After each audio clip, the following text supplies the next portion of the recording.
Hello, and welcome back to Strict Scrutiny, your podcast about the Supreme Court and the legal culture that surrounds it. We're your hosts today. I'm Leah Litman. And I'm Kate Shaw. And we are without Melissa today because she is spending the week as the Hess Scholar in Residence at Brooklyn College. Both Leah and I got to participate in some of the fantastic events that are part of Hess Week, aka Melissa Fest. So shout out to the great team at Brooklyn College, including students Robert Echevarria and Diana Reyes, who helped put the events together, and Professor Gaston Alonso, who really was the mastermind of the entire wonderful week, celebrating our extraordinary co-host. Yes, Brooklyn College is definitely a super special place, and I absolutely loved it. And we wanted to give you all a small taste of the programming. So we're just going to play a very, very short excerpt from Professor Cory Robin's intro to the Hess Memorial Lecture, which Melissa gave last Thursday. I'm not sure Melissa would have let us play this if she were here, so this is kind of a bonus, and we are going to take full advantage of her absence to let Cory sing her very well-deserved praises. Every comment on television or podcast sounds like a perfectly constructed, heavily footnoted paragraph from one of her law review articles. And every one of those perfectly constructed, heavily footnoted paragraphs in one of her law review articles sounds as alert and alive as her performances on television. I used to think of that as a skill. I've come to think of it as an ethos, a reflection of how a person, a scholar, thinks about their world. For Murray, there's only one audience. It doesn't matter if it's in law school, on television, in the New York Times, or Brooklyn College. Murray speaks to us, all of us, as intelligent readers, students, and citizens. That requires a deep and firm commitment to egalitarianism and a deep and enduring faith in democracy. Oh, that was great. Cory's whole introduction, which was much longer than that, is on YouTube, and I was really happy to get As to hear is the lecture. In person, and the whole lecture is on YouTube. So I am sorry that Melissa is not with us for this episode, but the silver lining is that we got to bring all of you a little bit of that speech, which you may have noticed that the three of us have not been together on the show very much. We've been pulled in a lot of different directions in the last few weeks, but next week, for at least part of the show, we do expect to all be back together for the first time in a minute. And we were actually all together in person last week in Brooklyn, which was really wonderful. But just Leah and I today, and here's what we have in store for you. We are going to begin by taking just a couple of minutes to talk about the great state of Wisconsin. With Kate back, we are leading with optimism, including some optimism from Article 1, Unlikely Place. I mean, kind of, right? And then we will get to the bad and the ugly, meaning some of the latest unhinged, self-destructive shit out of Article 2 and Article 3. We'll recap recent opinions and arguments, including in the major religion case or a major religion case the court heard, and the case about the future of Planned Parenthood. And as always, we'll tie what's happening at 1 First Street to some of the other wild shit happening in Article 2. But first up, Kate's hot takes. And this opening hot take, I think, is one that even if I were not on today's show, you guys would sure. basically share, which is, of course, Wisconsin. So I don't think we need to tell people that it is bleak out there, that there is a full-scale assault on the law, the Constitution, our values. Also now the economy. That's true. We've really just ratcheted things up this past week. So institutions are collapsing and they are caving left and right, and Democratic leadership at the national level has not exactly risen to the occasion. So it has, quite frankly, been hard even for me to find bright spots. But this week we really truly had one, which was a blowout victory by Judge Susan Crawford in the race to fill the open seat on the Wisconsin Supreme Court. And you know, electing judges is a choice that not everyone thinks is wise, and that is totally fair. But Wisconsin, like lots of states, does hold elections for its Supreme Court. And this election was really like nothing we have ever seen. Yeah. Doge Bro in chief / co-president / Dark Lord Elon Musk went all in to support the conservative candidate Brad Schimmel, who was running against Judge Crawford. In the end, Musk spent an obscene $25 million on the race. He devised sketchy and, in the eyes of at least some Wisconsin officials, unlawful schemes to pay people for voting. Although, because everything in that world is just so grifty, sketchy, it's not even clear the winners were randomly selected. But none of this worked. So Crawford beat Schimmel and Musk by over 8 points. And this was a state where Donald Trump's win last fall and Tammy Baldwin's reelection to the Senate that same election were both by margins in the tens of thousands. And that really does tell you how closely divided Wisconsin ordinarily is, which makes the result in this race all the more extraordinary. And it is just a huge testament to the people in Wisconsin and from all over who rolled up their sleeves and did the work. And I want to suggest it's possible that Lovett is personally responsible for a point or two of Crawford's win. For sure. For sure. Right. If he comes to your door, right, like you listen. And then you make 1,000 of your friends vote too. So exactly. Yeah. So I think, and a lot of other people were door knocking and doing all of the things. So, it's definitely not the case that we're going to win all of these, but it is a reminder that people are angry, they are exercised about what is happening in DC, and there are things that can be done with that energy. Yeah, and one person who is feeling things about the outcome of the election that might be different or definitely different from the things we are feeling is Rebecca Bradley, Justice Rebecca Bradley, a.k.a. Becky with the bad attitude. So let's hear what she had to say. I'm really personally and professionally disappointed that Judge Schimmel lost to Judge Crawford. I think it's going to result in terrible consequences for the state of Wisconsin. I also think the way Judge Crawford ran her race was disgusting. She slandered a good man, Judge Schimmel. We saw this last time against Justice Kelly. It's really sickening, and I hope next time the people will see through the lies that misportray good people in these ads. It's a terrible thing to happen to the state. Why do you think Schimmel lost at the end of the day?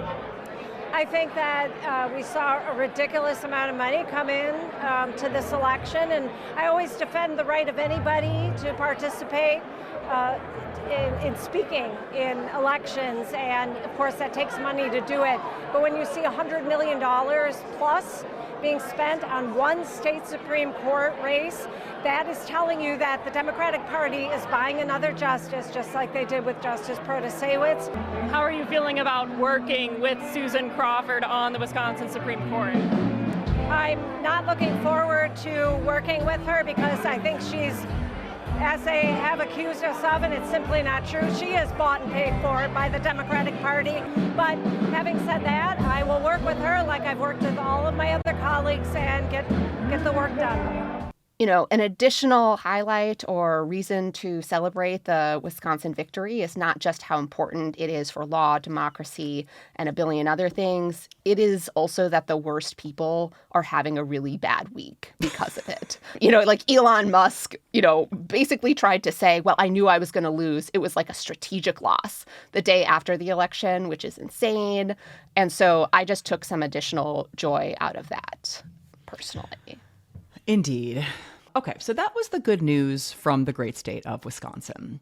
There was also, as you mentioned, Leah, some surprisingly decent news out of Article 1, the first branch of the Constitution, the first Article 1 of the Constitution, the first branch of government, Congress. And I guess we should start by talking about Cory fucking Booker. Yes. He stepped up and I think did more to meet the moment than most Democratic officials have been. And of course, we're talking about his 25-hour speech on the Senate floor. And he broke the record that was previously held by segregationist Strom Thurmond for the amount of time, spent speaking nonstop on the Senate floor. Booker stopped drinking water so that he wouldn't have to take a bathroom break. He was literally cramping up at the end. And I don't want to pretend or suggest that this is somehow enough, right, for Democratic officials, or that this is somehow a fix, right, that is going to change a bunch of things that need fixing right now.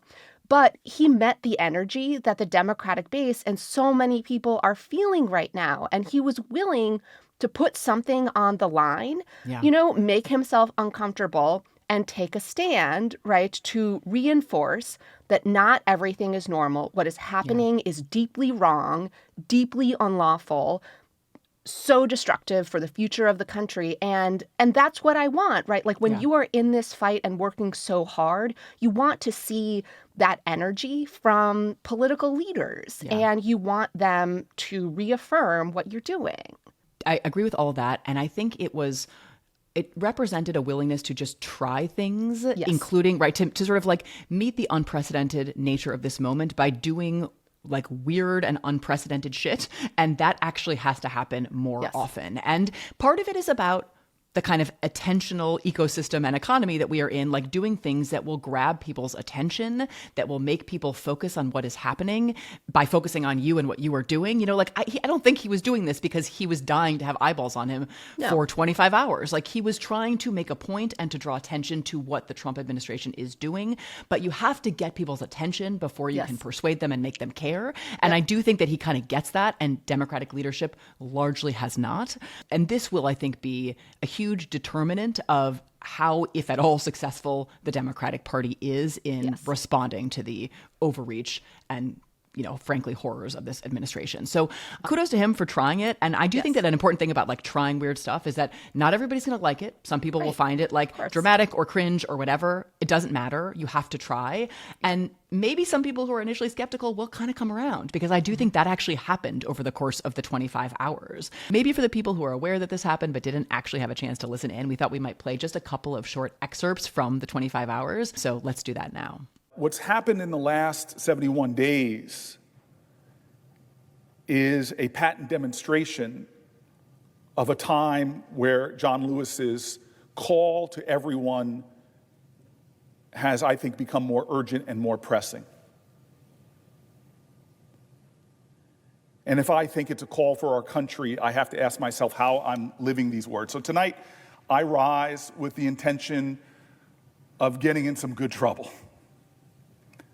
I rise with the intention of disrupting the normal business of the United States Senate for as long as I am physically able. I rise tonight because I believe sincerely that our country is in crisis. And I believe that not in a partisan sense, because so many of the people that have been reaching out to my office in pain, in fear, having their lives upended, so many of them identify themselves as Republicans. I can't allow this body to continue without doing something different, speaking out. The threats to American people and American democracy are grave and urgent, and we all must do more. We all must do more against them. But those 10 words, if it is to be, it is up to me. All of us have to think of those 10 words, 10 two-letter words. If it is to be, if it is up to me, because I believe generations from now will look back at this moment and have a single question. Where were you? Where were you when our country was in crisis and when American people were asking for help? Help me. Help me. Did we speak up? The one I wanted to specifically flag that was meaningful to me is where he kind of acknowledged that thus far Democrats have not met the moment and that they have made mistakes. I confess that I've been inadequate to the moment. I confess that the Democratic Party has made terrible mistakes that have given lane to this demagogue. I confess we all must look in the mirror and say we will do better. I just found that very powerful. And also, it was just insane that he was able to continuously say profound and coherent things while doing this for 25 hours. Let's play the very last moment of his speech, because to your point, he was like still totally like eloquent then, 25 hours in. So here's how he landed the plane. When our founder said we must mutually pledge to each other our lives, our fortunes, and our sacred honor, we need that now from all Americans. This is a moral moment. It's not left or right, it's right or wrong.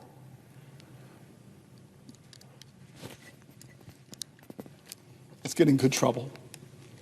My friend, Madam President, I yield the floor.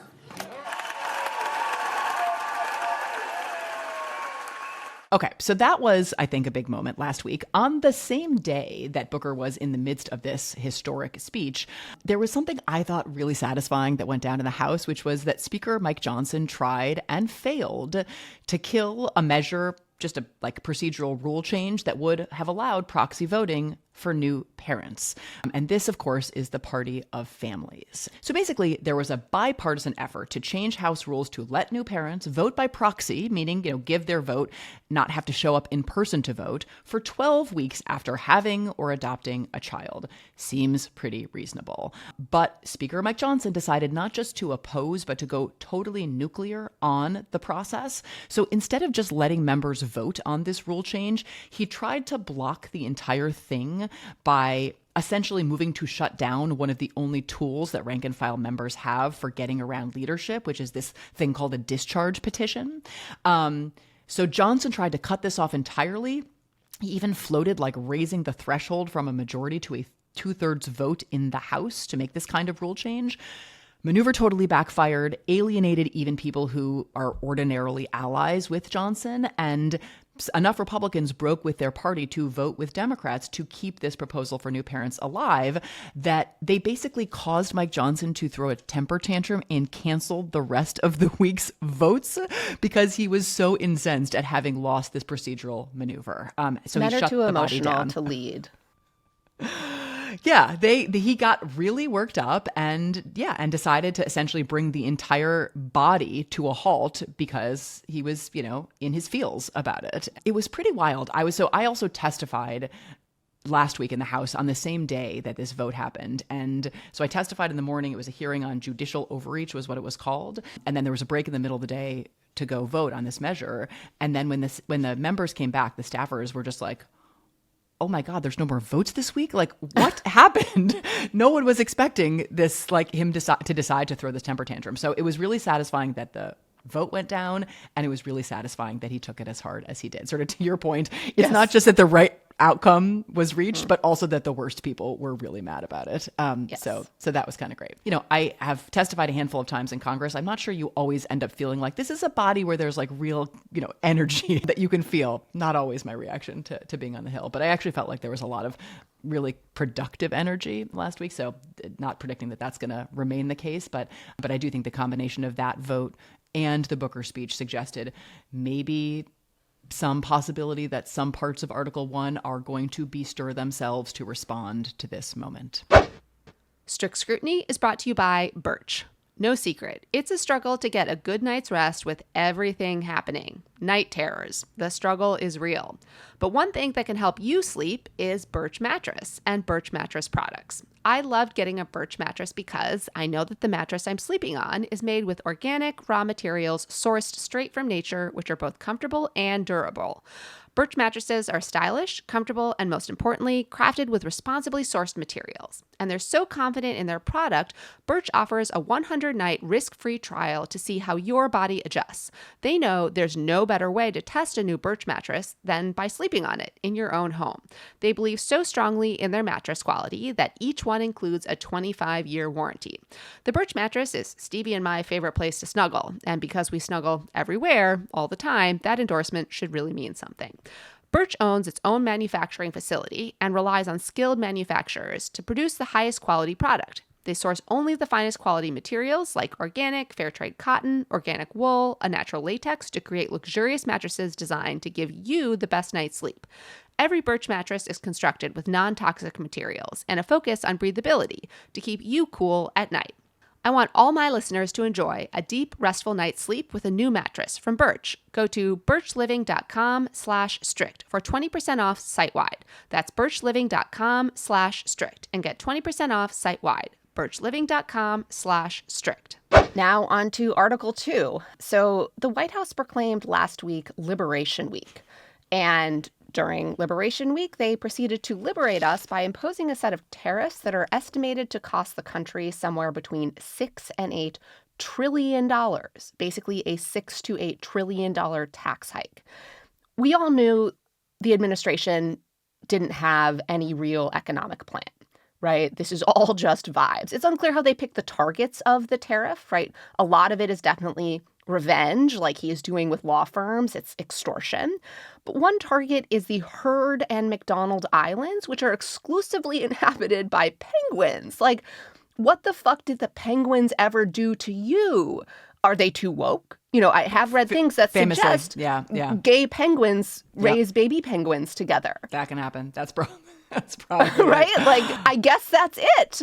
Also unclear how they selected the tariff rates. Again, no real economic policy, no real math, just vibes. And we are already, we're recording Friday, seeing the stock market crash, the global economy melt because, I don't know, like Donald Trump wanted to do what? Like crash the economy? It's very strange, obviously. I'm not sure it's going to help the price of eggs.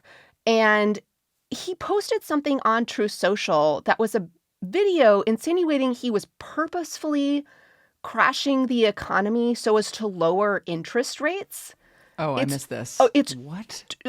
Just completely unhinged. And yeah, this is the leader of the free world and his economic policy. See, the first term, I think, was often and correctly said that the incompetence tempered the malevolence. And I feel like they're kind of like, I don't know, Why not both? Multiplied. I think they're just like kind of somehow they're amplifying one another as opposed to one tempering the other this time around. Like, it is truly stunning. So the president has a lot of unwisely conferred statutory authority over tariffs, but not boundless authority over tariffs. So I think the question on at least a lot of kind of legal minds was, will there be lawsuits filed? And very quickly, the answer seems to be yes. At least one. Multiple, including by some conservative groups, which I was heartened by. So there's another, I mean, again, these are crumbs, obviously, but that there Prefer are... not to live through a recession or another Great Depression. Oh God, no. And I mean, I can't imagine that even if a few of these lawsuits succeed, I think it's an uphill battle given how much authority presidents have.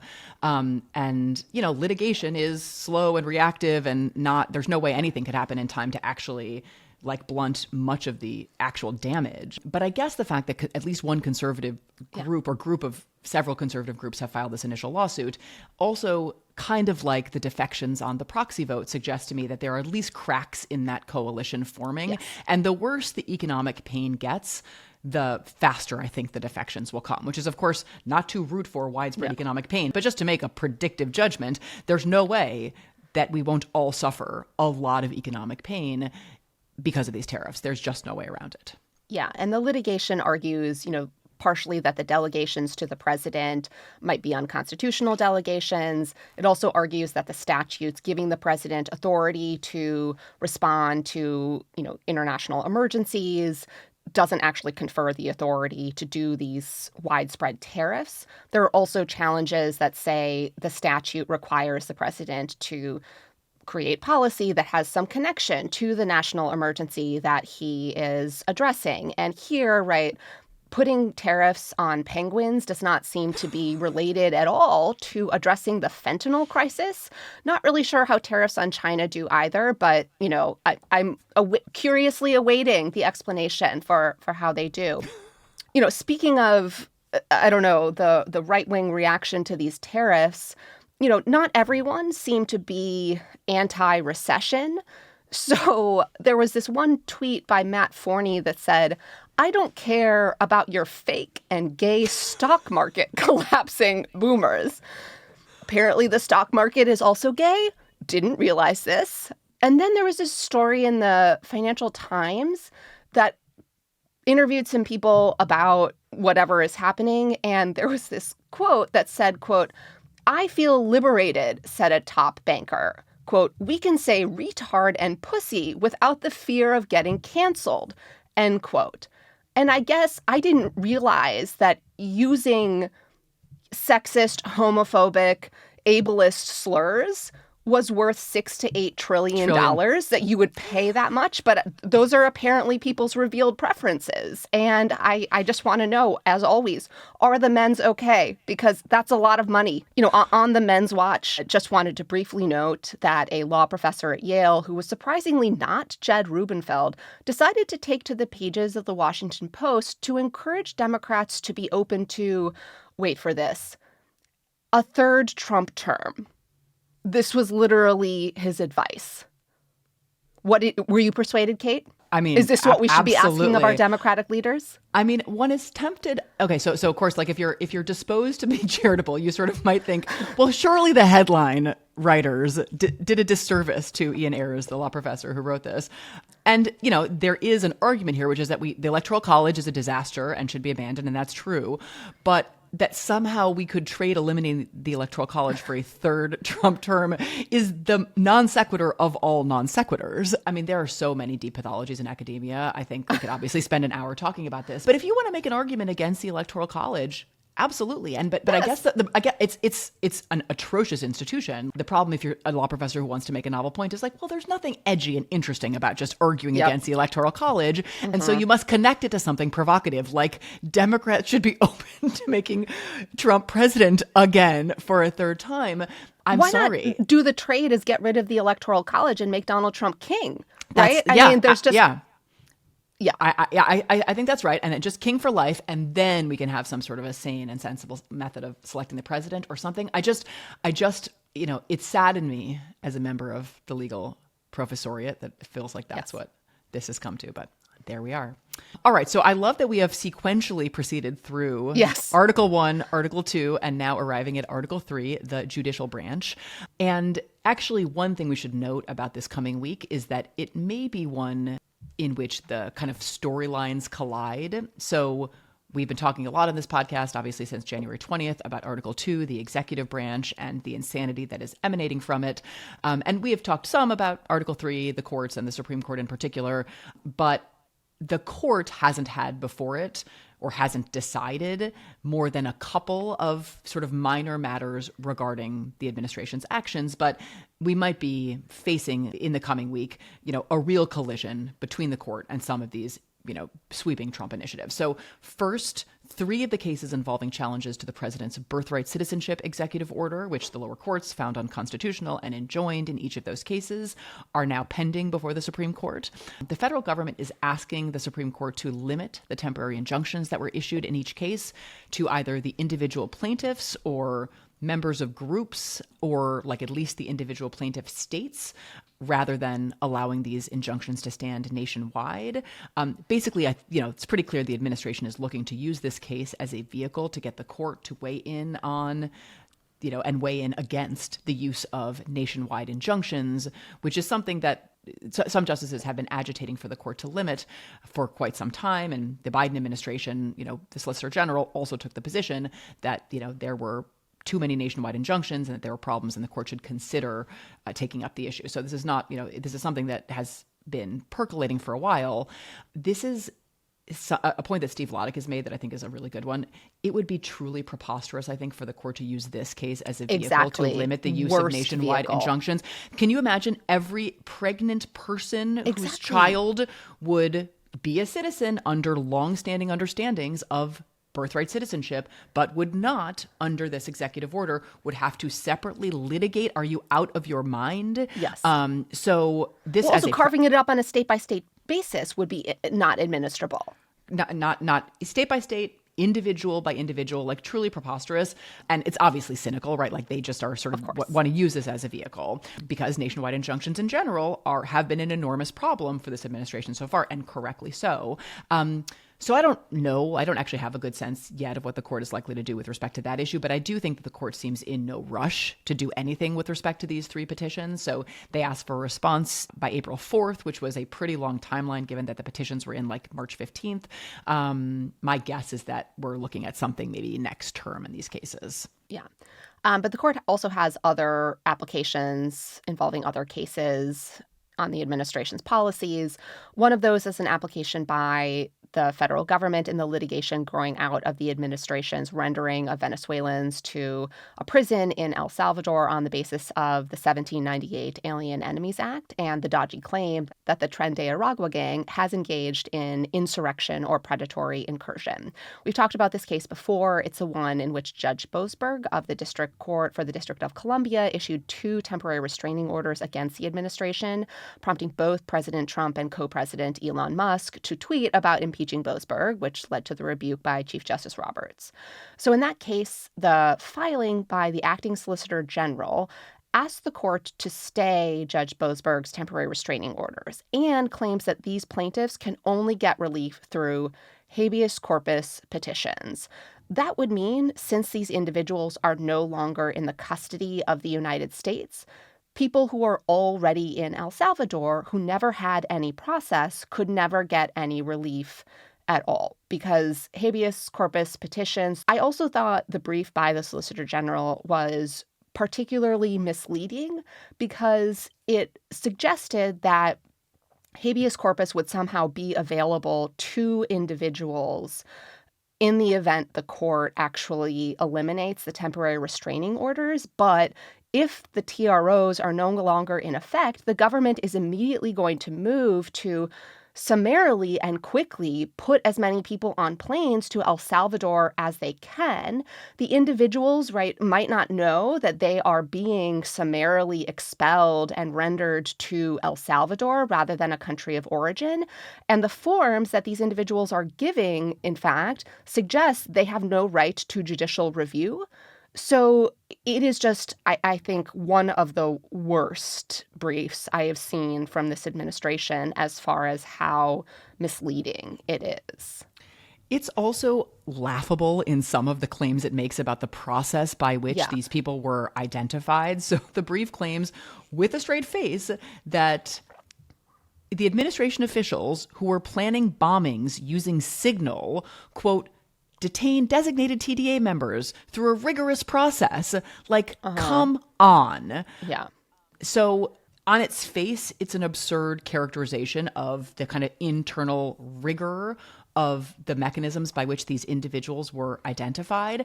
And not surprisingly, given who we are talking about, it seems really clear from reporting that the administration definitely made some errors here. Oh, yeah. Errors that we know about, and I am sure errors that we don't. So, of course, one of the errors we do know about involves an individual who was on one of these flights and is now in El Salvador and isn't even Venezuelan. Remember, the invocation of the Alien Enemies Act specifically identified Venezuelans, members of this TDA gang, and justified the use of this extraordinary statute through this strained notion that the Venezuelan government and the TDA gang were like a hybrid state actor. This person is not even Venezuelan, definitely not at all affiliated with TDA, has a U.S. citizen spouse and child, and an order protecting him from removal. The administration is actually admitting that he was on the plane as the result of an administrative error, but is basically saying there is nothing it will do about it, right? They've started offering some justification. Maybe he was a member of MS-13, an entirely different gang, unrelated to the Alien Enemies Act authority under which these planes were loaded up and sent to El Salvador. So entirely irrelevant to the legal question here, but designed to sow confusion, I think, and like erode sympathy for this individual in a, truly Kafkaesque, horrifying situation and his family. There's another individual who, according to reporting, was a 31-year-old gay makeup artist with zero gang affiliation, but some tattoos that led authorities to incorrectly conclude that he was a TDA member. Even some on the right, including Joe Rogan, have raised concerns about this individual's inclusion in the planes.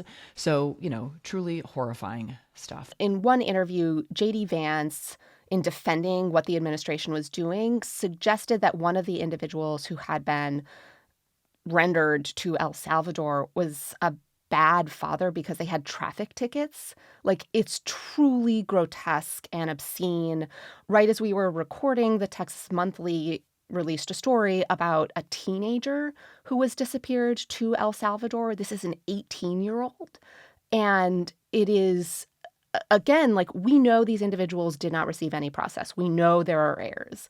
And so the fact that the federal government is continuing to insist otherwise is horrifying. And while the Supreme Court is considering that aspect of the case, whether the temporary restraining orders should stand, Judge Boasberg in the district court has another aspect of the case still before him. And so he held a hearing about whether the administration defied his initial order in the case. It seems, at least from the hearing, quite likely that he will find that they did.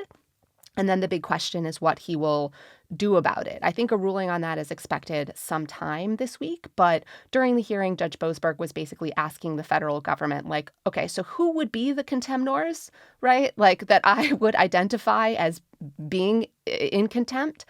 And early on in the hearing, the lawyer for the federal government said this thing that is just so wild. I had to put it here.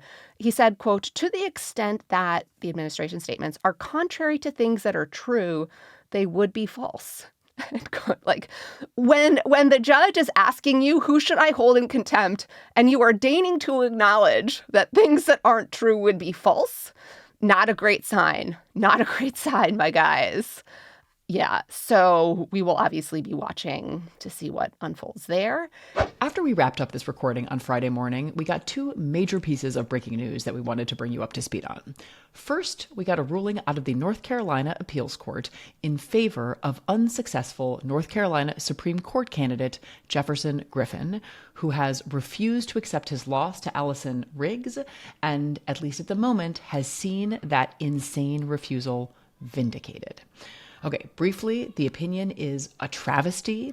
It turns election law on its head. This is a case that should never have gotten off the ground. It seeks to disqualify voters after the fact, even though they complied with all of the requirements to vote in place at the time of the election. There's a good reason courts have never before allowed claims like this to proceed. They should not have allowed this case to proceed here. But if they were going to allow it, it was Jefferson Griffin's burden to show that ineligible voters participated in the 2024 election, and he has not done that. Nevertheless, this appeals court has now presumptively disenfranchised over 60,000 voters, telling them that their votes will not count unless they can reprove their eligibility. It is madness.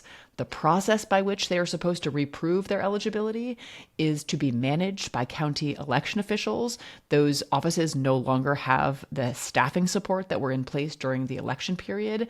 It's basically a massive unfunded mandate upon North Carolina taxpayers.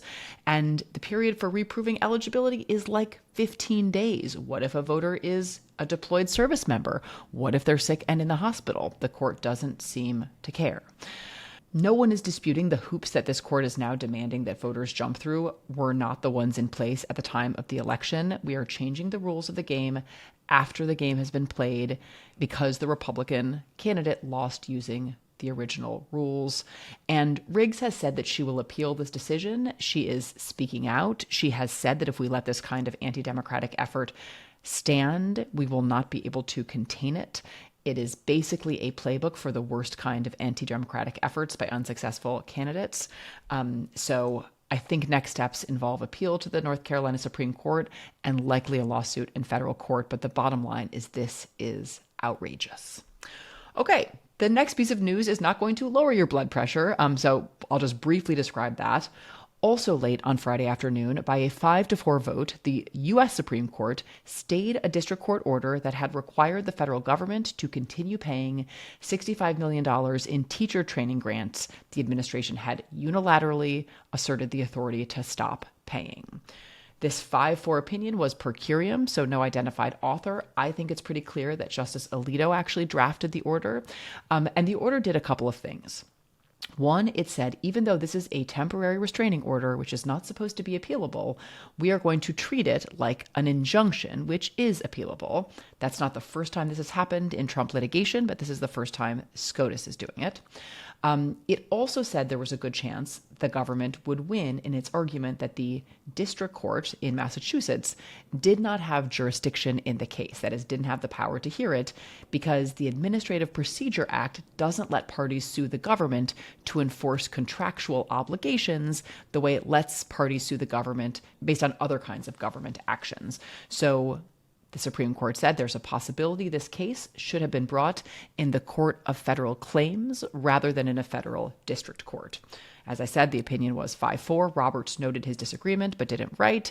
Kagan wrote a short dissent. Jackson, joined by Sotomayor, wrote a longer dissent. As Steve Vladek has already noted, it is quite interesting that Barrett decided this case. She joined the Democratic appointees and the Chief Justice in not disrupting District Judge Ali's order in the USAID funding case, but she crossed over to join the Republican appointees here. So this is really significant, and it is absolutely a big boost and win for the administration. But it says nothing about the ultimate lawfulness of this or any other cancellation. It's really a case about where and how the challenge was brought. So important, possibly predictive in terms of where the court is going to come down in the many other petitions it has pending. But I think it's a little too early to tell. And up to the Supreme Court, we should turn now to the two opinions we got this week. The court released its opinion in Medical Marijuana versus Horn. There it found that plaintiffs who sue for violations of the Racketeer Influenced and Corrupt Organizations Act, RICO, can seek treble damages for injuries resulting to their business or property, even if the loss to that business or property resulted from personal injury. So this is a case involving the truck driver who took a product that was marketed as THC-free, but then tested positive for marijuana and lost his job. The case had a super interesting 5-4 lineup. Justices Barrett and Gorsuch were in the majority with the 3 Democratic appointees. Justice Thomas wrote a dissent for himself, and then Justice Kavanaugh wrote a dissent joined by the Chief and Justice Alito. To me, this was kind of like the Chamber of Commerce split, right? Like the justices who are most kind of affiliated with the chamber were in dissent. So I thought that was interesting.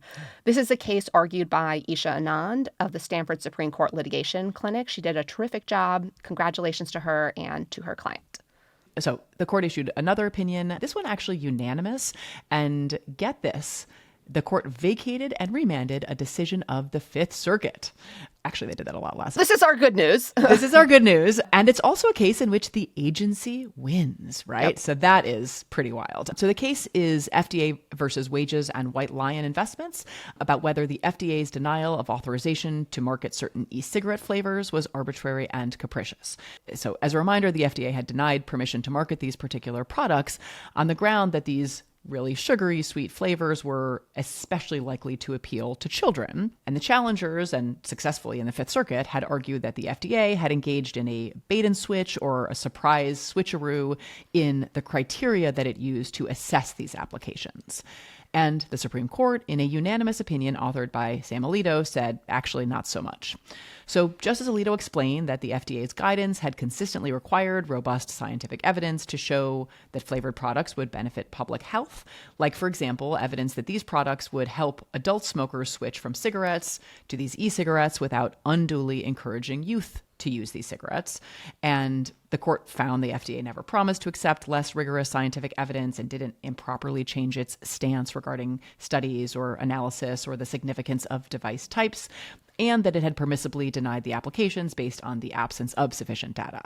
Opinion also emphasized that the FDA had a good amount of discretion under the Tobacco Control Act to require robust scientific proof. The court also addressed, but did not fully resolve, whether the FDA committed harmless error by failing to review the manufacturer's marketing plans, which the agency had previously deemed critical to applications. So the court held that the Fifth Circuit's rejection of the harmless error argument read the Supreme Court's prior decision in Calcutt versus FDIC too narrowly. The court noted the tension between the Administrative Procedure Act's harmless error rule and the longstanding Chenery principle, under which courts review agency decisions based on what they say, and vacated and remanded for the Fifth Circuit to reconsider the harmless error issue.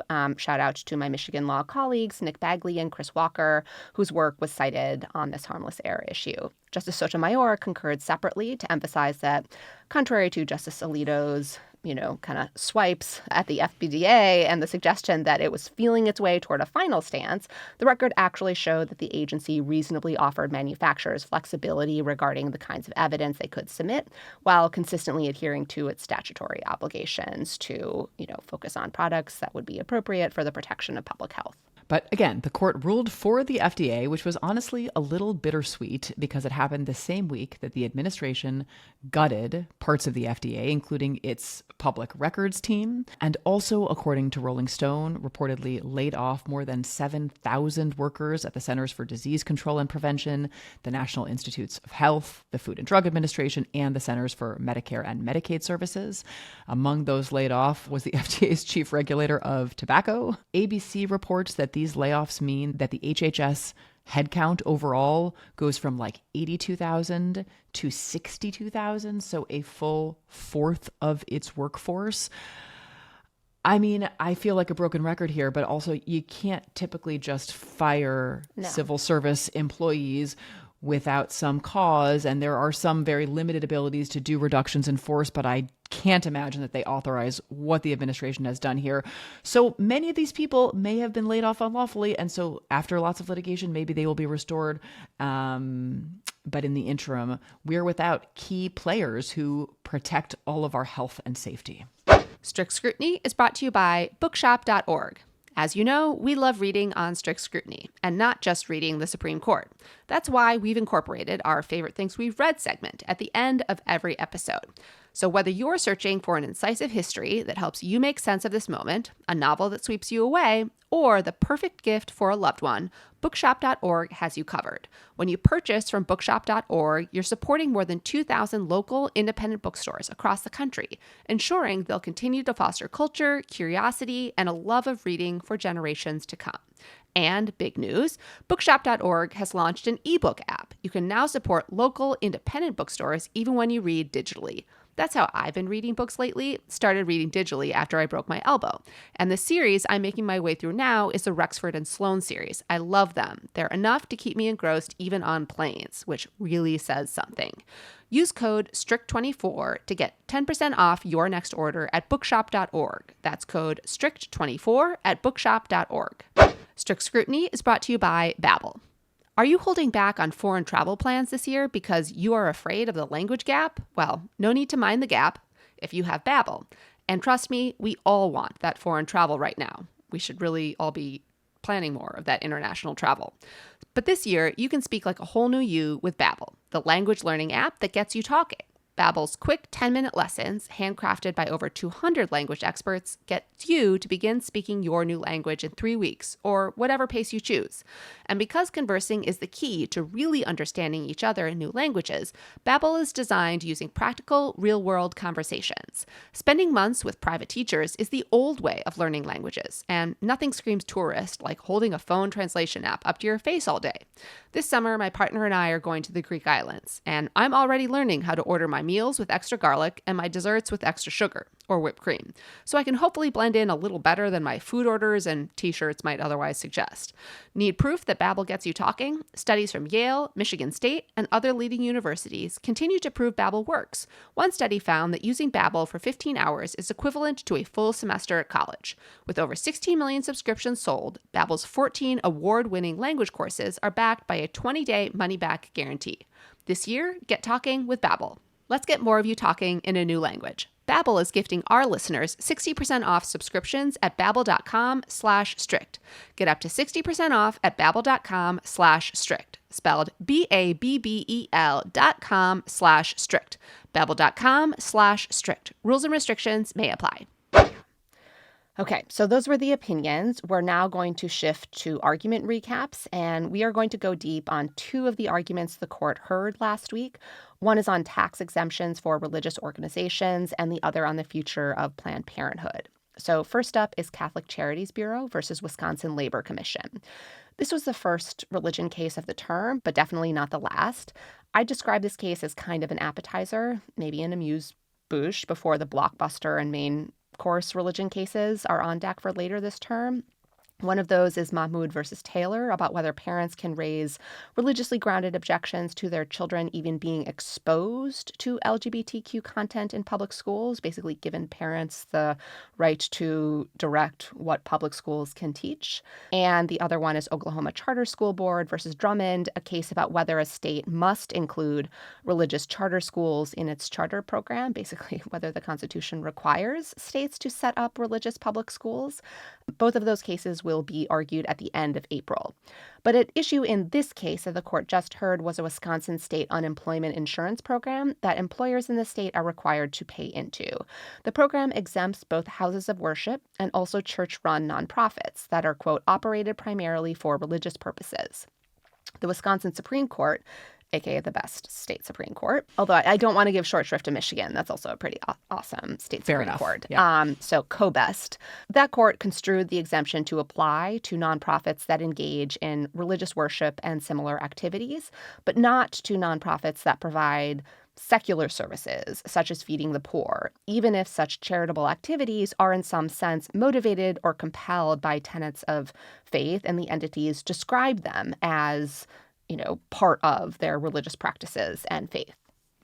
So it seems pretty clear that what motivated both the Wisconsin lawmakers that passed this exemption and also the Wisconsin Supreme Court justices who construed the law this way was the effort was to try to create an exemption that would keep the state out of personnel issues related to termination and unemployment benefits when it came to organizations engaged in religious activities, right? So someone is providing a blessing when they are serving soup at a soup kitchen and they say the blessing wrong. This was a hypo that came up in the oral argument. Whether a termination for that botched blessing gets you access to state unemployment insurance or not is not something state officials want to have anything to do with. That's sort of an internal religious question that state authorities don't want to touch. So they wanted to create an exemption that would leave those sorts of things outside of the reach of the state, but not that would create this enormous carve out from the state unemployment insurance scheme for every nonprofit. So this is where they decided to draw the line. And here the Catholic Charities Bureau, the plaintiff in the case, operates as a standalone nonprofit. So it's not part of the Catholic diocese, or it would definitely be exempt from the unemployment insurance program. And it provides lots of charitable services, including the entities at issue here, for individuals with developmental disabilities. So people of any faith can work for these nonprofits. People of any faith can get services from these nonprofits. And there's definitely no effort through the provision of these services to do any inculcating of the Catholic faith. So when it asked for an exemption, it was denied. So it sued, and the Wisconsin Supreme Court took a look at this exemption and found that as applied to Catholic charities, this provision was not unconstitutional beyond a reasonable doubt. So this didn't come up at the argument, but I was reminded of it when I pulled the Wisconsin Supreme Court opinion that is the standard in Wisconsin in a constitutional challenge. Is it unconstitutional beyond a reasonable doubt? And here the majority found no, it wasn't. Yeah, so this court loves to see hostility to religion everywhere. Brief tangent, in one chapter of the book, I describe the court as going on the hunt for the very rampant discrimination against religious and social conservatives that they know exist and therefore, are committed to find. If you are watching us on YouTube, you can see that Kate is gesturing toward... I'm Vanna Whiting with your poster behind me. Yes, Kate is Vanna Whiting, my book, which you can pre-order now. It's called Lawless: How the Supreme Court Runs on Conservative Grievance, Fringe Theories, and Bad Vibes. Also, if you are watching us on YouTube, you might note that Kate and I are in somewhat odd or different locations and have different unexpected backdrops. So just a little Easter egg for those of us, or those of you who catch us on YouTube. Wait, should we explain briefly? No. Yeah, probably. Okay. All right. Okay. Easter egg would be figured out, but yes, we are in Brooklyn. And so Leah is at my house. We're recording. And so she is in my little podcast closet in the basement. It's awesome. Where I thought she would be cozy. I let her pick the pink, lighting behind her. And then I am upstairs with a Lawless poster behind me. So yeah, we're just kind of mixing it up. Exactly. And when I came to Brooklyn, I was late arriving at Kate's place. So apparently I become late. That's true. Yeah, when I am in Brooklyn. When in Brooklyn, do as Brooklynites do, apparently. I love this. I love it. I am, for listeners who are not aware, I am typically the one running, in my mind, only a very little bit. But Leah, who is yours in being the most punctual person of all time, I think thinks it's maybe more than a little sometimes. It's sometimes in the 2 to 5 minute range. But anyway, I think Leah was like a full 7 minutes late. Yes. And that has definitely never happened. So it's great. I'm gonna bank that credit. Yeah, but put a pin in it. I'm going to. Okay, but back to this Wisconsin Yes. Charities case. Because the court loves to see hostility to religion everywhere, they were all over Wisconsin like a cat with a mouse, maybe like a mouse with a piece of cheese, suggesting that Wisconsin's test involved impossible line drawing problems and that the lines they were drawing privileged some religions over others. One real through line was that the test advantaged religions that proselytize or evangelize over those that typically do not, such as Judaism or Catholicism.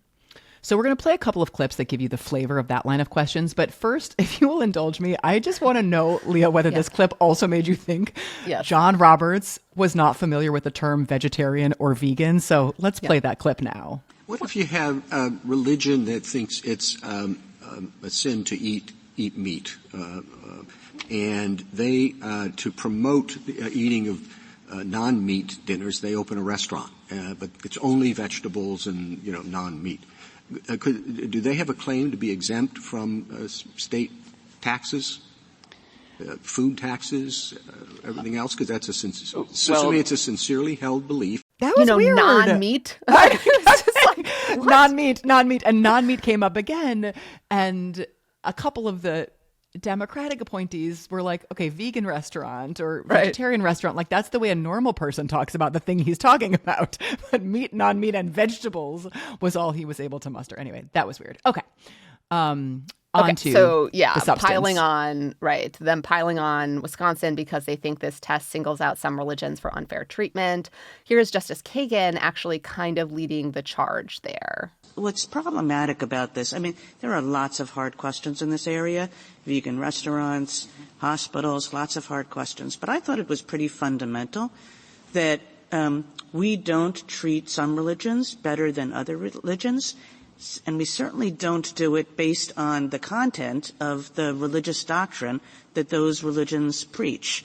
And if this opinion sets up two things. One is the co-religionist service. You've run away from that. And the other is the proselytization. Some religions proselytize. Other religions don't. Why are we treating some religions better than others based on that element of religious doctrine? So there you hear her say vegan restaurants like a normal person. So she was doing that. Roberts was. Gorsuch, maybe let's play a clip from him here. Isn't it a fundamental premise of our First Amendment that the state shouldn't be picking and choosing between religions, between certain evangelical sects and Judaism and Catholicism on the other, for example?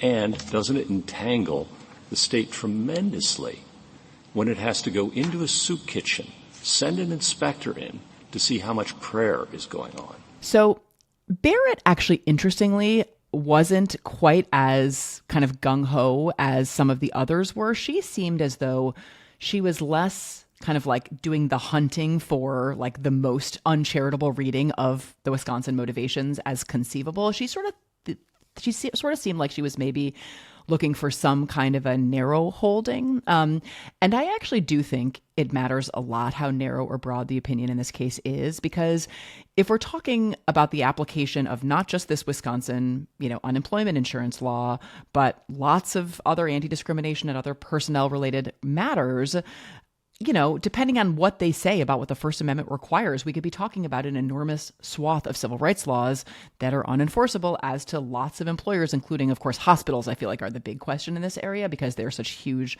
employers. But I thought maybe she was looking for something that was going to be fairly tied to the specifics of this scheme. Yeah. And Justice Thomas, for his part, couldn't stop himself from just dripping with contempt for the Establishment Clause of the Constitution.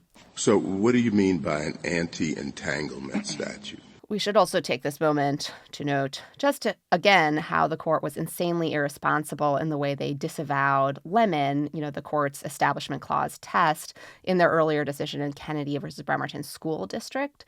Like, even these guys don't know its status. They claimed it was abandoned, but, they think that should be clear to everyone else, as you can hear here. I know, but when I think of entanglement, I think of the hopefully defunct Lemon test. I know. Hopefully defunct. It's like, right. My guys, you could say this is overruled and it's done. Right. You didn't say that. You said like this court long ago abandoned Lemon and its endorsement test offshoot, which is not, I should say, the same thing as entanglement. But, they're happy to leave chaos and confusion and then just scold the lower courts and state officials who might be under a degree of understandable confusion because the Establishment Clause, the last I opened my Constitution, is still in there, and they're still trying to comply with it, even though Thomas thinks they shouldn't. Jackson was the only one who I thought was at least likely on Wisconsin's side, as in this clip where she uses a parallel provision of federal law to illustrate what the state kind of might have been trying to do here.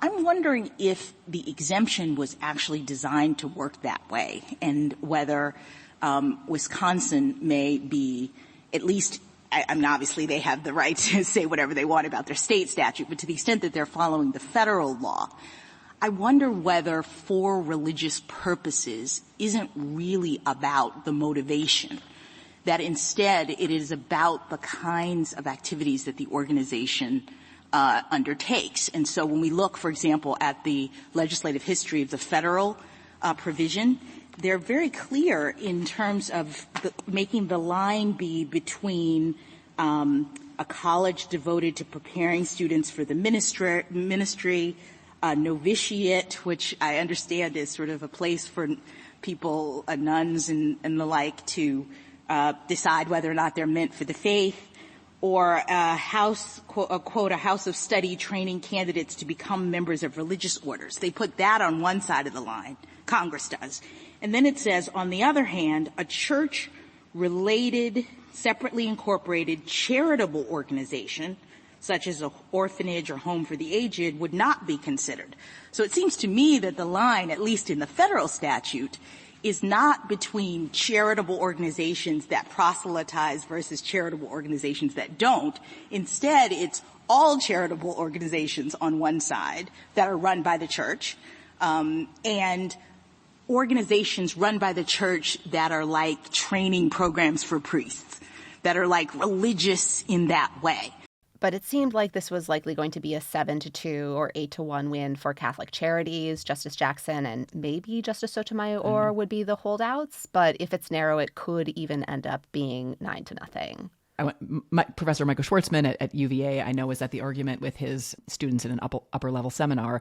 And I am just reminded, I mean, I just couldn't figure out what was driving Kagan in sort of leading the charge the way she has. I mean, you know, Micah and Nelson Tebbe, his co-author, have written about what they think is a pretty misguided strategy of appeasement in Establishment Clause cases. So if what some of the Democratic appointees are trying to do here is to bank some capital for later in the term when there are higher stakes religion cases on deck, I don't think that's, I mean, they're going to strategize the way they're going to strategize, but to my mind, that is not a successful strategy.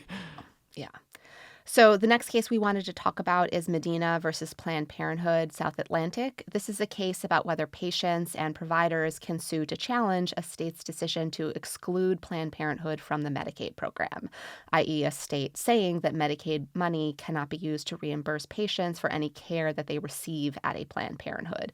This is partially what people are talking about when they talk about, defunding Planned Parenthood.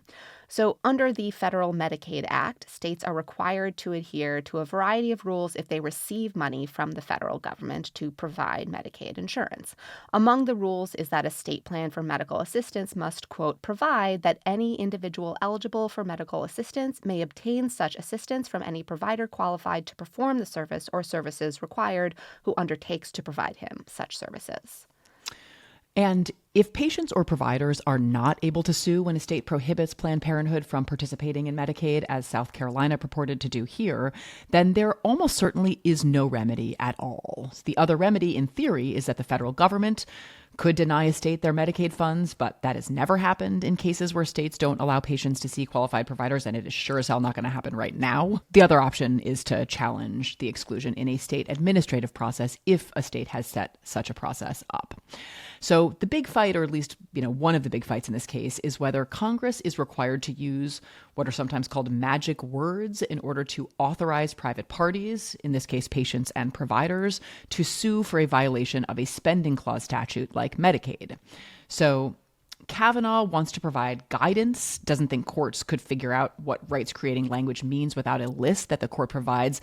Basically, like Congress has to say X, Y, or Z, or no ability to sue to enforce these provisions. The state's lawyer kind of seemed to respond to that request for a list and offered a list that basically said a statute has to say rights, privileges, entitlements, or immunities would do, which sidebar immunities? That's here. It makes no sense. But that's the language in 1983. I know, but it just doesn't make any sense. I don't think in terms of suing here. No, of course not. But in any event, so the federal government the federal government was on the side of South Carolina here and basically agreed with that, despite, in their brief, disavowing endorsement of so-called magic words. Yeah. The court's previous cases make quite clear that no magic words, no specific words are required. And the Democratic appointees were pretty quick to get the lawyers to admit that they were asking for magic words, which should have been the end of the case, alas. Another big fight that was happening throughout the argument was whether there is confusion among the lower courts about the meaning of the court's cases on whether private parties can sue. There is no confusion, to be clear. One Trump appointee in the case below, who still agreed that the law provided authorization to sue, kind of asked the court, can you pretty please say that some of your earlier cases, Wilder and Blessing, are no longer the governing approach, even though that is perfectly clear. No court, no one is confused about this. No one uses those cases as the governing framework. And everyone understands what the Supreme Court said in Tariffs that affirmed what the current approach is. And there were just these totally wild moments during the argument for me where the lawyer for South Carolina, who was John Bursch at Alliance Defending Freedom, was like, I don't know, I think Judge Wilkinson on the Fourth Circuit doesn't really get the whole Supreme Court case law thing. And it was like, a guy who doesn't know the law? Wilkinson. Right. No idea. Clueless. Right. Come the fuck on. I just sidebar. I do think it's kind of weird that states are hiring and using ADF as their lawyers. That was a little odd. Was he the actual Michigan SG when he argued Yes. Okay, he was. So that's not to say it's not super weird. It is. So in my mind, he's still a state solicitor general, but he's not. He's at ADF. Nope. Right. So he was the Michigan solicitor general. He actually argued in defense of a marriage restriction in Obergefell, but is now at Alliance Defending Freedom, but stepping back into this weird role as a state lawyer. You're right. It's really strange. Yeah. Another odd moment was when the federal government told the court with a straight face that the court's opinion in Tariffs caused the federal government to change their position to say there is no right of action, whereas previously the federal government said private parties, patients and providers could sue. That is wild, of course, because Tariffs said that private individuals could sue to enforce that statute. And Justice Jackson, the author of that opinion, was just incredulous when the federal government was like, oh yeah, we changed our view because of your opinion upholding a cause of action to sue for a spending clause statute. It was wild. There was a clip I wanted to highlight, which was this week's ASMR for me, and it's from Justice Kagan. The state has an obligation to provide this particular thing, right, which is the state has an obligation to ensure that a person, I don't even know how to say this without saying right, has a right to choose their doctor. That's what this provision is. It's impossible to even say the thing without using the word right. Has a benefit to choose their doctor? The state has to ensure that individuals have a benefit to choose their doctor. The state has to ensure that individuals have a right to choose their doctor. That's what this provision is. Well, that language that you're focused on, may obtain, is not clear rights creating language for 4 reasons. I don't want 4 reasons. I want you to answer my question. The obligation is to ensure that individuals can choose their doctor. And when we speak of that, the obligation is to there's a correlative right. There's an obligation, there's a right. And the right is the right to choose your doctor. I love Elena Kagan dog walking. Just lawyers, like the strong hand of Elena Kagan is, I enjoy those clips. It's great. And actually, as to the discussion of the earlier cases that Leah mentioned, Wilder and Blessing, in light of that Lemon discussion that we were just having in the Catholic Charities case, I kind of wanted to play this one. So let's play it here. I didn't think you did after Tlaibsky, but when this case was GVR'd and Judge Richardson says, what are we supposed to do as lower court judges when the court doesn't say explicitly don't follow Wilder or Blessing or Wright anymore? I think you do need to be more clear. If you really want to put a stake in those cases, you're going to have to do it in writing, just like you did with Lemon. So first of all, as Leah was saying, the court has a spending clause case from 3 years ago? Yeah. Tlaibsky, that everybody understands as a governing standard. This is a weird distraction. You need to write an opinion that says a whole bunch of stuff about Wilder and Blessing, but also do what in writing like you just did with Lemon, because they actually weren't at all clear in Kennedy about the status of Lemon. And so I'm not quite sure what Birch is asking for here, apart from changing the subject from Tlaibsky. He just doesn't like it. That seems to be the problem. Yes. Okay, so that was the argument on the side of the state, and then the federal government on the same side. Nicole Saharsky represented Planned Parenthood, did a fantastic job. So maybe let's play a little bit from her opening. Mr. Chief Justice, and may it please the court. As this case comes to the court, it is established that South Carolina violated the statute by denying Julie Edwards her choice of a qualified and willing provider. The only question is whether she can do something about it to sue under Section 1983. She can, for 4 reasons. First, look at the text. It refers to individuals, any individual eligible for medical assistance. It gives them a right to choose their own doctor. They, quote, may obtain such assistance from any qualified and willing provider. And it's mandatory. The state must do it as part of the federal-state bargain. This language satisfies the standard that the court set out in Gonzaga and Tlaibsky. It uses mandatory, individual-centric, rights-creating language. The only thing it doesn't do is use the word right. And this court has repeatedly said that magic words aren't required. Second, look at the context. Congress took this language from Medicare, which uses the same operative text. That text makes clear that it gives an individual the right to choose a provider. It's titled Free Choice by Patient Guaranteed. The family planning provision, which comes right after the language at issue, confirms that this is a protected choice. The state, quote, shall not restrict the choice. 3, there's no doubt about what Congress was trying to do here. It enacted this statute because states were artificially limiting the providers in Medicaid. And that's the same thing that the state is doing now. And Congress made this an individual right because it recognized that when the state does that, it hurts individual patients. It is the individual's right. It is not the provider's right. And fourth, there is no alternative federal remedy. And then there was one more clip of hers I wanted to play, which was there's a lot of discussion about, again, what Congress has to say in a statute in order to create a right to sue. And I thought she had a nice response about the term may in the Medicaid statute here.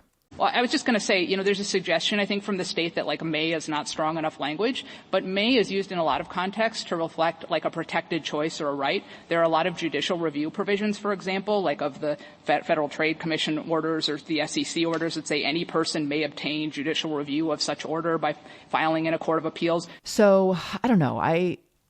I want to be optimistic about this one. I just actually couldn't tell. I am somewhat heartened by the fact that I remember after the Tlaibsky argument, we were so freaked out the court had taken the case at all. We were so worried coming out of the oral argument.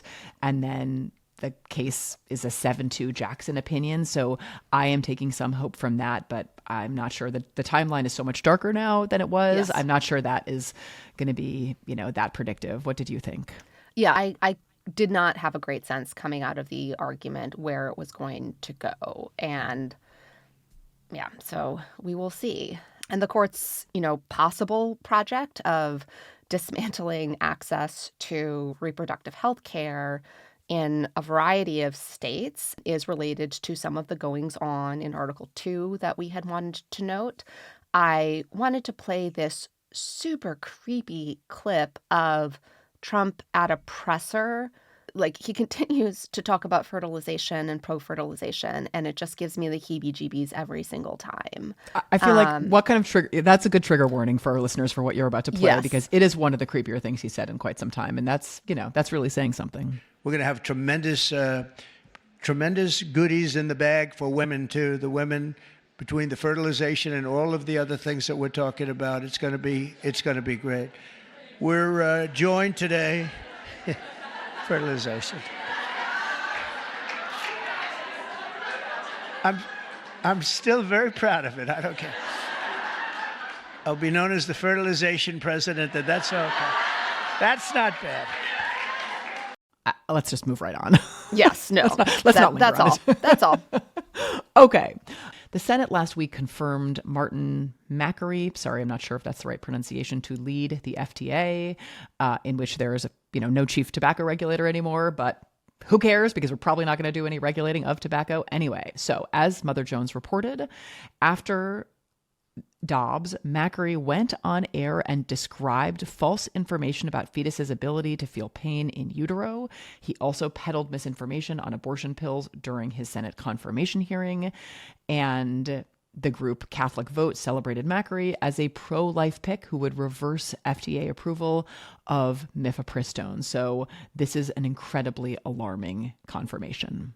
Yeah. And there was another. The Senate confirmed Aaron Reitz to be, or Reitz, I don't know, to be Assistant Attorney General during his confirmation hearing process. Reitz was asked about the Comstock Act, the 1873 Victorian-era law, and specifically about whether he thought the law could function or be enforced as a nationwide abortion ban or contraception ban. So on his questionnaire, he was asked, quote, "Do you believe that those who mail abortifacients or birth control via the United States Postal Service, such as doctors, should be prosecuted?"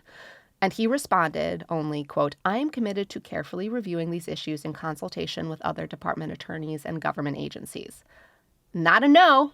No, definitely not a no. And this is one of these things where the dog has not barked yet, two months and change into the administration. But now with these people in place, I don't know if that's going to last. Yeah. So in addition, the White House has announced enormous cuts to family planning funds, $35 million to the federal Title X program. As Jessica Valenti noted on her Essential Abortion Everyday Substack, starting April 1st, California, Hawaii, Maine, Missouri, Mississippi, Montana, Tennessee, and Utah will receive zero Title X dollars. That's also true of parts of other states. It is just a crushing blow to organizations to provide essential family planning care to low-income individuals. Yeah, and this is another example about how this administration is also affecting access to abortion and health care in blue states, states that want to protect abortion, because the funding decisions are resulting in clinic closures in some states, that protect abortion in their state constitutions or state law. Yeah. Okay, so we have some other scattered developments in the world of law schools, law firms, just to briefly note. So the committee, or a House committee, sent a threatening letter to a clinic at Northwestern University's law school, basically saying that their choice of clients was suspect, and the committee wanted to investigate/look into this, and that might be a threat to withdraw federal funds on that basis. Law firms, schools, media, unions, these are all sites of possible resistance and collective action that are being targeted. The administration had previously announced they are going to try to expand the exception from collective bargaining for more federal employees, basically prohibiting federal workers from having a union. Also, recent reporting, we learned that it's not just Signal that, Mike Waltz uses to conduct national security business. He's also apparently doing it on Gmail. But his Gmails, I guess. Again, some positive news out of this. Not everyone is folding. So the president of Princeton, Chris Eisgruber, doubled down on fighting the unlawful pressure campaign against higher education, saying Princeton was not going to cave, even though the administration announced it's freezing some funds to Princeton. The university floated the prospect of actually issuing bonds to raise money, and we started out the top of the episode talking about trying things, that might not work and being innovative. And I have really appreciated what he and Princeton are trying to do. Yeah, he has really led and been a really important voice, and I feel grateful for it.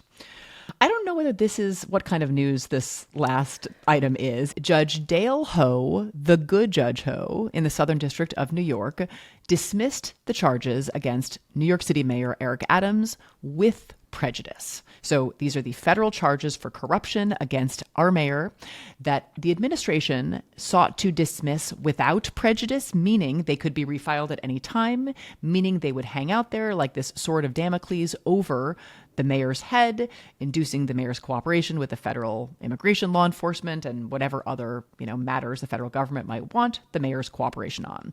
That's what the federal government tried to do. Judge Ho did not let them do that. So he did dismiss the charges. He basically found he could not require the federal government to continue a prosecution it no longer wished to pursue, which seems clearly right. But he did exercise his authority to direct the dismissal with prejudice. So he accompanied that dismissal with a 78-page opinion that is well worth reading. So we thought we would just offer a few choice excerpts. Maybe I'll do a couple and then you do a couple. I wish Melissa were here because she's very good at dramatic readings of this kind of thing. So we will do our best to channel her. So, quote, if, in fact, DOJ's immigration enforcement rationale amounts to a quid pro quo to extract policy concessions from the mayor, then it is difficult to imagine a more egregious example of the kind of prosecutorial harassment that this rule that requires judges to approve dismissals is intended to guard against. Such an arrangement will be bad for Mayor Adams, and it would be bad for the people of New York City, and the court cannot be complicit in it. You want to do the next? Yeah. So I thought Judge Ho described what the purpose of this ruling and, the court's process was. So, quote, part of this court's limited role is to shine a light on the reasons that DOJ has decided to dismiss this case, leaving the most important judgment to the public. He also debunked, several of the arguments that DOJ was making here, noting that the first rationale that there was somehow appearances of impropriety, quote, is unsupported by any objective evidence. Also, writing about the U.S. Attorney's Office decision, to indict Adams, said, quote, there is no evidence, zero, that they had any improper motives. And then finally, noted, quote, DOJ's assertion that it has virtually unreviewable license to dismiss charges on this basis is disturbing in its breadth, implying that public officials may receive special dispensation if they are compliant with the incumbent administration's policy priorities. That suggestion is fundamentally incompatible with the basic promise of equal justice under law. So I think he did really important work, even though he was limited in what he could do under these circumstances. Yeah. Back to closing with optimism / positive notes. So wanted to celebrate the fact that our terrific producer, Melody Rowell, has been nominated for not one, but 2 Webby Awards for A Side Hustle, a documentary series podcast she worked on last year in her spare time. That podcast limited series is called Less Radical, and it is about Dr. Bernie Fisher, the surgeon scientist who revolutionized breast cancer treatment and fundamentally changed the way we understand all cancers. So Dr. Fisher overcame anti-Semitic quotas to get into med school, and then, later in life became embroiled in this performative, misguided congressional hearing that destroyed his reputation and haunted him until his death. So Less Radical has been nominated for 2 Webbies. One is for Best Indie Podcast, Limited Run. The second is for Best Podcast Documentary. And if you're up for it, maybe consider listening to and then voting for the series in the Webby Awards. Again, this is Less Radical, nominated for Webby Awards for Best Indie Podcast, Limited Run, and Best Podcast Documentary. So listen to the podcast, vote for the podcast, and actually going to the Webby nominees website, I found really a cool way to learn about a lot of podcasts that I didn't know about. And so it's actually an enormously awesome, but you can only get to the website if you register so that you can vote. So do that so you can vote for Melody, but also learn about a lot of other terrific podcasts out there. Okay, last item. What did we read / listen to in the last week we want to share? First, our friend Steve Vladek did a terrific kind of compilation of the track record in the courts of the Trump administration since January 20th. I relied heavily on it in the testimony I gave last week. Steve then testified before Senate Judiciary the next day, and he relied heavily on it. It is just an incredible, indispensable public resource. And it also makes clear that the losses have spanned geography. They have spanned party of appointing president. The administration is losing in court badly and consistently because it is doing lawless things, not because judges are fundamentally hostile to the administration or overreaching. Okay, second, Andrew Marantz has a great piece in The New Yorker called The Battle for the Bros that's largely about spending a couple of days with Hassan Pike, the streamer, who's the one Dem voice in that space, and it was a disheartening, but also lots of glimmers of kind of optimism piece that I really highly recommend. 2 more quick things. Jack Goldsmith has a piece on executive functions, his Substack with Bob Bauer, about Ed Martin, USA Dick, who I am happy to know there is actually pretty cross ideological consensus about the unfitness of Ed Martin to be confirmed to be the U.S. attorney in D.C. Finally, Allegra Goodman's novel Isola was the best escapist fiction I could possibly have imagined in the last couple of weeks. I read it for my book club. I highly recommend it. It's honestly, next time you're going to travel, Leah, or even like to escape this timeline, really, it's excellent. Okay. It's historical fiction, I love which your is last recommendation, Okay, good. so, I think you'll like this one. Actually, can I throw in one more? The most recent episode of This American Life has a bunch of excellent segments. One which involves like a dramatic reading of the hearing before Judge Reyes against the trans ban executive order by some actors. It's great. Actually, the whole episode is great. It's called like The Museum of Now. Anyway, highly recommend that. So sorry, that was like 5 things, but all worthwhile. So last week, I listened to and enjoyed Ariana Grande releasing Eternal Sunshine's deluxe edition. It's called Brighter Days Ahead, kind of matches the optimistic energy of this podcast. I am obsessed with the song Dandelion. I also read Mallory McMorrow's book, Hate Won't Win. So Mallory is a state senator in Michigan. She just announced her candidacy for United States Senator. She is terrific, super exciting, loved the book, and again, like very optimistic. So look at me recommending optimistic things. 2 other pieces. One is by Chase Strangio in Time called Why Trans People Must Prove a History of Discrimination Before the Supreme Court. I just thought interesting, important piece, kind of drawing attention to how the court is approaching cases involving the trans community and transgender rights. The other piece is Marty Lederman at Just Security wrote a piece called Remarkable Things in the Government's Alien Enemies Act Briefs to the Supreme Court. I mentioned just one quick note about how misleading and troubling the Solicitor General's brief in that case was. And I just thought this was a really thorough job doing important work, showing just how fast and loose the administration is being with facts and law on these matters now before the Supreme Court. Let me throw one more thing in, which is Leah's piece last week in The Atlantic, how the Trump administration learned to obscure the truth in court.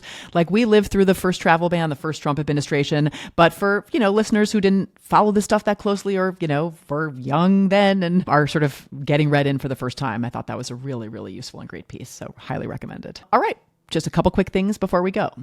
Crooked's newest series, Shadow Kingdom, God's Banker, is your next obsession. It all begins with a tip from an old friend. Journalist Niccolo Mainoni uncovers a hidden story about Vatican banker Roberto Calvi, one that goes beyond the official 1982 suicide ruling after he was found hanging under a London bridge. But was Calvi laundering mafia money through the Vatican bank? From there, things escalate quickly. So an Italian warehouse raid uncovers a far-right society plotting a coup, toppling Italy's government and forcing Calvi into a corner. And just as he turns to the Vatican for protection, an assassination attempt on the Pope shakes the church to its core. What happens next? Listen to Shadow Kingdom, God's Banker now, wherever you get your podcasts, or you can binge all the episodes at crooked.com/friends or on the Shadow Kingdom Apple Podcast feed. On the latest episode of Hysteria, Sam B. joins Alyssa Mastromonaco to co-host. They dig into the Planned Parenthood Supreme Court case in South Carolina that could cut off Planned Parenthood's Medicaid funding, a move that could set a dangerous precedent for other states. As a board member of her state's Planned Parenthood affiliate, Sam shares her perspective on what's at stake. And as a reminder, Planned Parenthood is not just about abortion access. It's a lifeline for millions who rely on it for cancer screenings, birth control, and basic health care. They also break down how Canada is processing the chaos in the United States. As a Canadian, Sam has thoughts. So listen to Hysteria now, wherever you get your podcasts. New episodes drop every Thursday. Make sure to subscribe so you never miss one.